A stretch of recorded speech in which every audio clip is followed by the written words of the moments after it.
What's going on, guys? Back again with another daily recap. We'll be going over today, Thursday, August 1st trading session, and it was a great one today. Ended up taking two oil trades, and we saw some big moves today. You'll see I ended up leaving a lot of money on the table, but that's okay. I'm happy with the two wins, and now I'll be able to go over it with you guys. And if you remember what I said last night about our game plan for today on crude, you'll see that our levels worked out perfectly. And let me back that up by saying we as discretionary day traders should never try and predict where the market is going because in reality, nobody fucking knows where it's heading. I mean, look at what happened today in the market. We're in a crazy time where one man's Twitter account controls the entire financial market. But we'll be talking about that in a bit too. But yeah, we'll be going over those crude oil trades that I took and we'll look over those levels that I spoke about last night. But for now, let's look at the daily chart like we always start off with. So as you can see here, this is Thursday's trading session, today's trading session. Broke back down, and now we're sitting at the support and resistance flip zone here. And during the overnight session where we are right now, it's about 11:19 p.m. Right back into it. If we break back above up here, looks like it's going to be a lot more chop. But this is the market that we're in. It's summertime trading. Crude oil is it's just known for doing this during the summertime. Let's even look back at last year's July, which is right about here.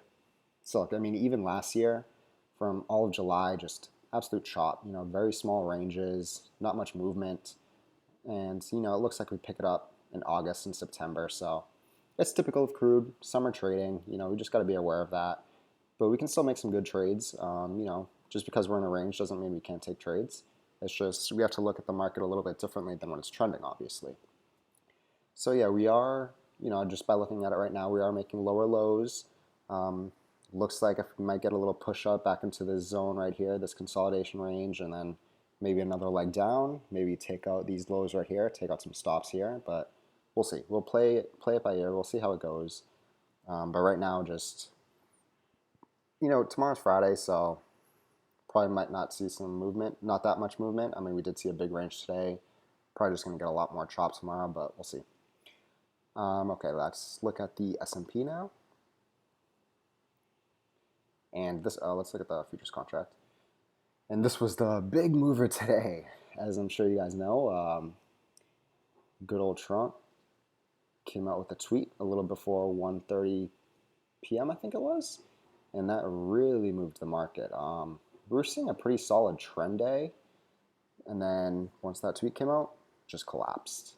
So on a daily level, like I said yesterday, I actually did say once we saw this break of the 21, we may see that the 50 EMA is getting touched, and that looks like that's definitely where we're heading. I mean, look at the wick on this. Crazy. I did not touch this today. I'm glad I wasn't in it because, it's very volatile right now. Look at these big ranges down, up, just a lot of choppiness. This isn't, I'm glad I wasn't in this market.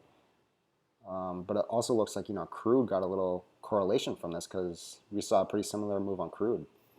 So let's go on to a lower time frame for crude. Let's go in here. Okay. So down to a 5-minute chart. We'll go over those two trades I took in a bit. But so where do we always start off? This is Thursday's trading session. This is the overnight. And then this is Wednesday's. So we started off like we always do. We saw a gap down. And as you guys know, on gap down days, I like to look at the overnight volume profile and where we open in relation to it. So we opened right here on this green candle. So we opened right above the 5750 level, right below the value area low, excuse me. So we opened right below it here. And as you can see, it's also pretty identical to the value area high of Tuesday. So this is Tuesday, Wednesday, overnight, and Thursday. So the value area high on Tuesday was essentially the same level as this value area low on the overnight session heading into today's trading session. So this is a level that I'm definitely looking at. And this level here, if you remember last night, I said this is the line in the sand for me.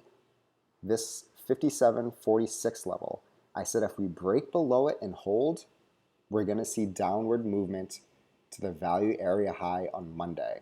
This is what I've been saying. Even back on Tuesday or Monday night's daily recap, I said I wanted to see a test of this before we broke higher. We never got that test here on Tuesday. We just went higher.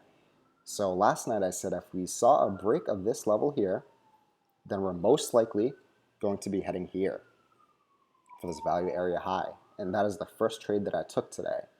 So we opened up here on this green candle, pushed up, tested the value area low of the overnight, and immediately shot down a massive, good momentum candle right here. And that was my entry. That was my bearish signal entry. I entered on the candle immediately after it. So this was, normally I don't like to enter on candles with that big of a range just because my stop gets, a little large and we start testing the average range of the day. So this is pretty much the extreme that I would go, which is, 30 ticks here. I do not want to go, that's my maximum. I don't want to be having a 40 tick stop. That's just 30 is the most I want to do. So that's what I took on this trade here. And as you can see, it worked out almost perfectly for the value area high that we saw here, the target that we were hitting. So this is the value area high for Monday, this line right here.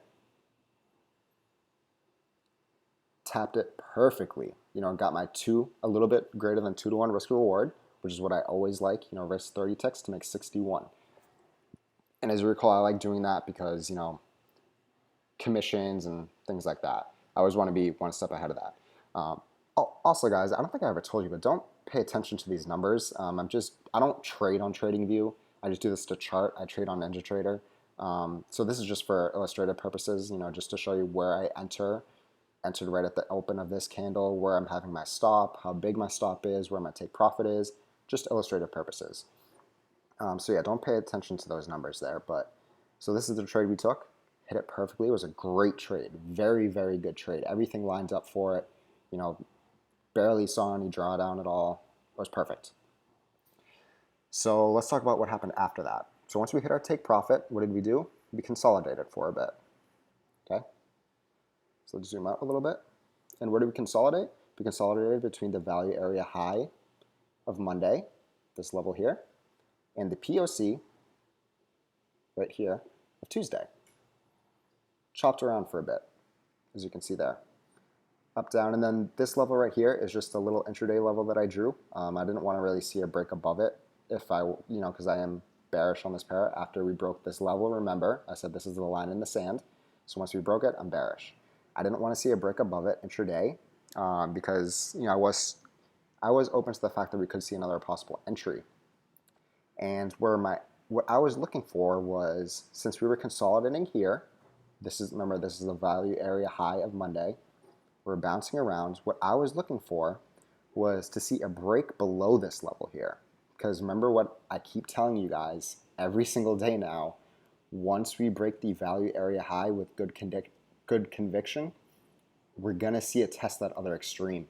There's just very good chances of it. We see it over and over again, especially in choppy range markets like we're seeing. This is what happens. So once I wanted to see a break below this and a hold, a good momentum or anything, that'll give me a good clearish signal, or a clear signal, I should say, excuse me. And then I want to see it target this value area low, okay? So keep this level in mind. The value area low here is 56.04, roughly around that level, okay? And this is the value area high. So let's go back to today.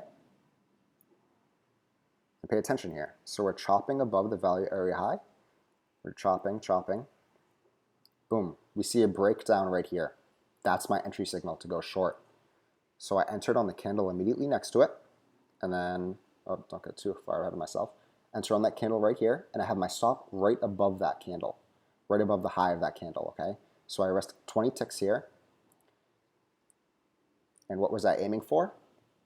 Again, that's Tuesday. The value area low right here, which is at the 56.04 level. And what did we see?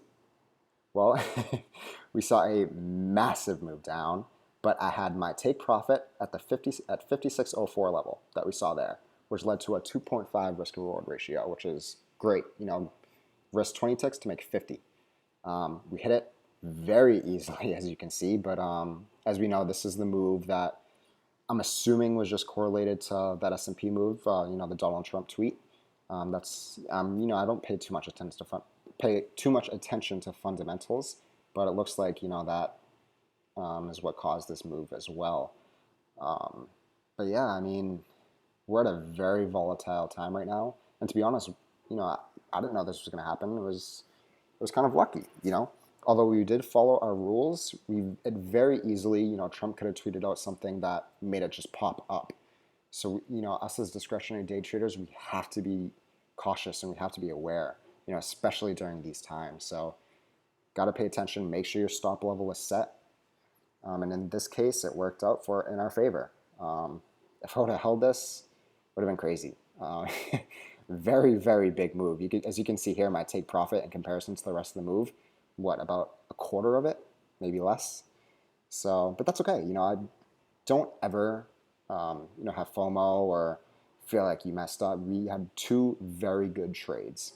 They played out exactly how we planned out. We followed our rules. It's doing the same thing it's been doing every single day this week. So I'm very happy with that. Technicals are working out very well. So let's talk about where we are now. Let's talk about where we are in relation to last week. So this is last week's volume profile, Monday through Friday last week. Value area low is right here, 55.80 level. So, we're well below it now. We're even below this point resistance zone here. Where we go from here, not sure. Seems like we're retracing a bit during overnight. Good bit of a move for the overnight session. It's actually pretty decent range for an overnight. Very good range for overnight. So we'll see. Maybe go back up here, test it, fail, break lower. Possible short entries tomorrow. I'm not sure. When we see big range days like this, there's a good chance it's going to be choppy and consolidate tomorrow, or into Friday, excuse me. So we'll see. Here, let's zoom out a bit. Let me just see what level I have drawn out here. I don't know if I want to call this a line in the sand like I called this one last night. We could see a push up because this is a lot of inefficiency in the market. A lot of the times when you see massive ranges like this, the market wants to fill it up, treat it almost as if it's a gap. So we may see a good push up before we head down, but I'm not sure. We'll see. I'll decide more on the open tomorrow. I want to see where we open, and yeah, we'll go from there. But yeah, so a lesson to be learned today. Make sure you're watching the markets. Make sure your stop is set. And don't be upset with missing out a move. More moves will come. We had two great trades. That's all that matters. Let's go into ES now. The S&P. So didn't take any trades today. I'm glad I stayed out of it. But anyways, let's talk about it. So where we opened today, we opened on this green candle, and in relation to yesterday, this is Wednesday's session, Wednesday's RTH. So we opened here at 29.81. This is the value area low of yesterday. So what did we do? We immediately saw a rally up into it, saw a good break, small little retest. We didn't really see a retest, but it chopped up higher. Made it up here, broke this resistance zone that I had marked out. And then it looked like it was going to be a very good trend day before the Trump tweet came out a little before 1:30, and we just saw a massive move down. What did we hit? We hit yesterday's POC.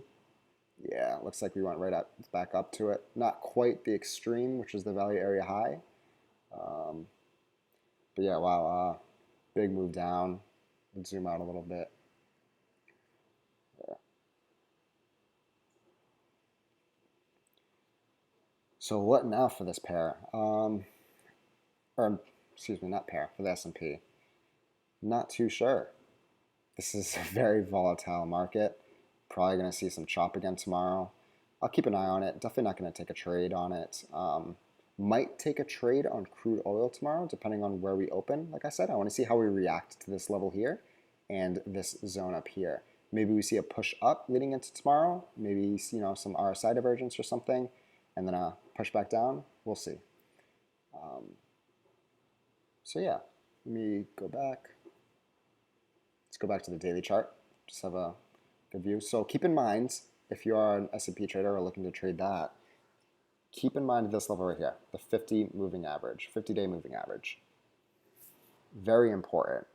May see a bounce here, or I'm expecting to see one at least, and then maybe a little bounce up before we head down again. Who knows? Let's just watch and see what happens. Don't feel like you need to trade every day. Just because I took 2 trades today, that's very unusual of me. I'll rarely take two trades in one day. A lot of the times I'll take 2 trades in 1 week. So, just because we're day traders does not mean we have to trade every single day. Let the moves come to us. That's very, very important. Let me make sure I'm not forgetting anything here before I end the session off. I think that's about it. So yeah. Oh god, I'm always so awkward during the outro. I need like a formal outro or something because I'm terrible at the outros. I keep listening back to all the recordings that I'm doing, and it's just cringy. But so yeah, back again with another cringy outro. Thanks guys for coming back, and I'll do one more recap with you tomorrow, and we'll close off the week. Thanks guys.